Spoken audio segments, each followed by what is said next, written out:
Many people use ChatGPT. Few people use it wisely. I'd like to show you some prompts, and these can be very helpful for language learning. For those of you who don't know me, I'm a language teacher, but I am also a language learner. I'm always on this quest of finding the best materials for my language journey. I'm currently studying French. You probably can see it over here, but I'd also love to start this year learning Spanish and Russian. When we talk about ChatGPT, teachers are very positive or very negative about it. ChatGPT is quite often associated with cheating at school, doing and taking the job of human beings. But the truth is, when it comes to language learning, we can absolutely take advantage of it in many different ways. I'm a language learner. I'm currently studying French, and my native language is Italian and also Polish. I'm a level B1. Write a text divided in paragraphs. It should be, let's decide on the length. So for example, we could choose 200 words. About the history of makeup is one of my biggest passions. I'm a very big makeup lover, so we could choose that. And I send. I am already seeing some vocabulary which I don't know, but I can also see different vocabulary which is familiar to me. So let's do another text like this, but I would love different topics. Let ChatGPT know that you like that kind of topic and that kind of text. And now, great. Can you write? I always ask politely as if it were a person, but we can just write the prompt. Write 5 more texts on the same topic, same length, using different vocabulary and different content. Let's see. Now it takes time, of course, but what I love about this is that you can really customize what you're studying. It can be tailored to your personal needs. And no matter how many course books you're using, you can't find everything. There's always going to be something you'll need to do some research upon, you'll need to find in different ways. It is very possible that the topic you love, such as makeup in my case, but anything else, you won't always be able to find that at that level, or you won't be able to find that in your language, in your target language. Because now we're looking at French, I'm speaking English. But what if I decide to study a language that is not so popularly studied and not so popular for people in general? And I mean, I'm not even talking about very rare languages or languages that are endangered. I'm even speaking about Czech. What if I'd love to learn about Czech and I cannot find the materials? It is tough. So here now we can scroll down and we can see our original text included Egyptians, Greece, ancient Rome. It included Middle Age and then a mention of the 19th century. Even L'Oreal was mentioned. And then we scroll down and we see China has been mentioned, Renaissance. And then the role of makeup in history, throughout history. We also have Africa mentioned, and different countries are mentioned, different elements. So they will definitely repeat themselves at some point. I can see more vocabulary, or I can see the same vocabulary repeated in more different contexts. So that's great. And this would be tip number 1. Now let's change something and make it even more interesting. Let's remember to change the chat because that also has an influence on the results. Let's use the same situation at the beginning, same beginning of the prompt. Let's change the language. Let's do Spanish. So you can have a look at Spanish as well.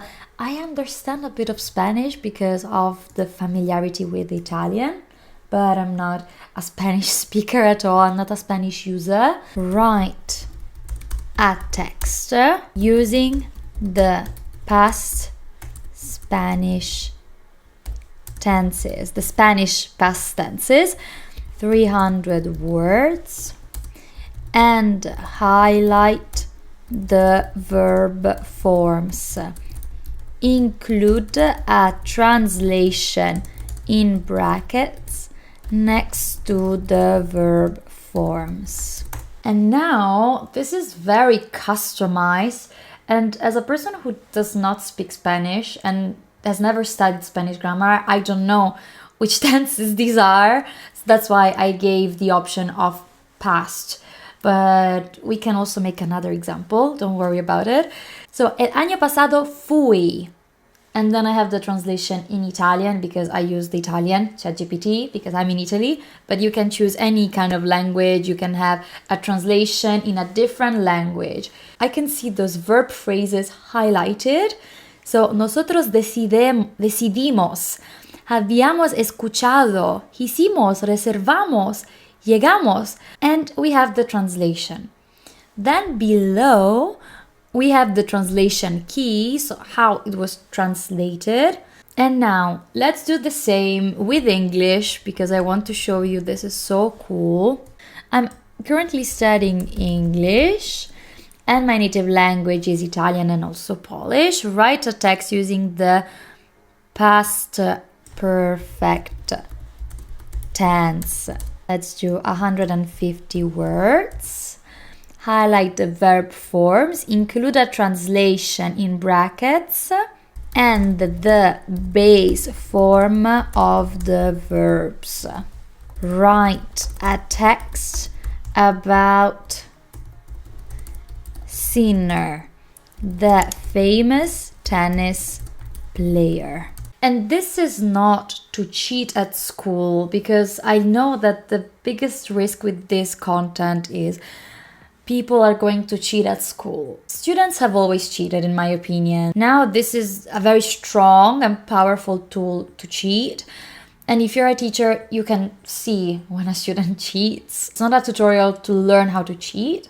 It's rather learning how to actually understanding what you're studying and maybe finally having content you enjoy and you can actually use for your future. Because if you can understand English, if you can learn English in this way, in the future, we are going to have adults which are more confident and are going to feel better because they don't lag behind when it comes to English speaking. And they can confidently go to a job, for example, interview, or they can participate in meetings, they can work online, they can work in a different country, and they don't feel, at school all I got to know was how boring the past perfect was. Here you have a beautiful text. Yannick Sinner had trained hard for years before he had become a tennis sensation. And we have the translation, and then we have train. We have he had reached, aveva raggiunto, and then we have the verb reach. And now let's change it a bit and let's say transform the same text, changing the vocabulary. I'm at C1 level. And now we're going to see the same text a bit altered to have more advanced vocabulary. So we can look at the verbs. We have appreciated, mastered, established. I mean, they're not a C1 kind of range, but we also have different words here in the text. For example, his meteoric rise is an advanced expression, and prestigious title, in general, the text has become a C1 text. Now, I want more difficult verbs.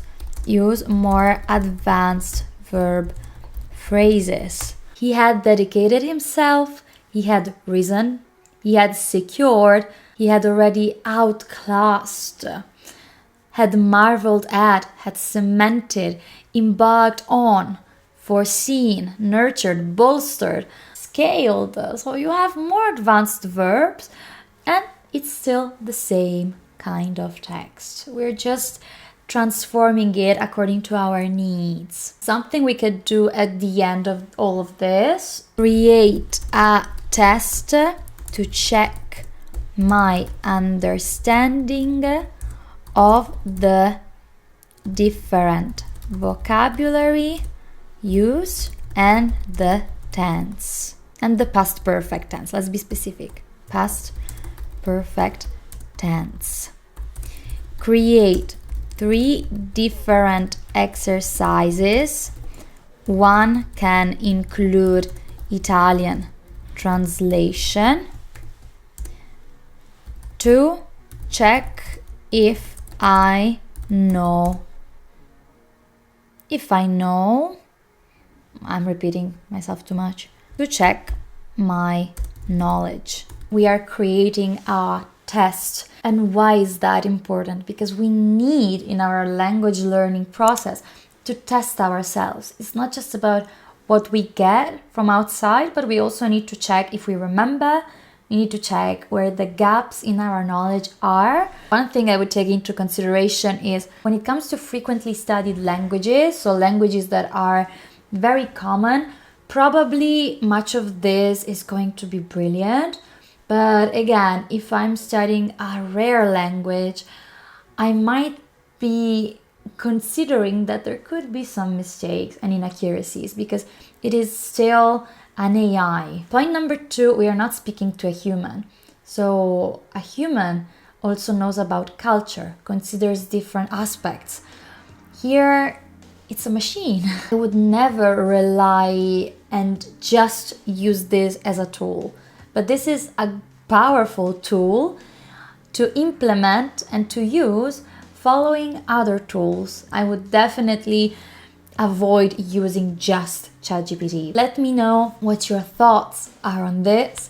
Let me know if you use ChatGPT to study and to learn languages. I'll read your comments eagerly. There is an annual report analyzing how people improve or not in English all around our globe. I've talked about this in this video. Thank you. I'll see you in my next piece of content.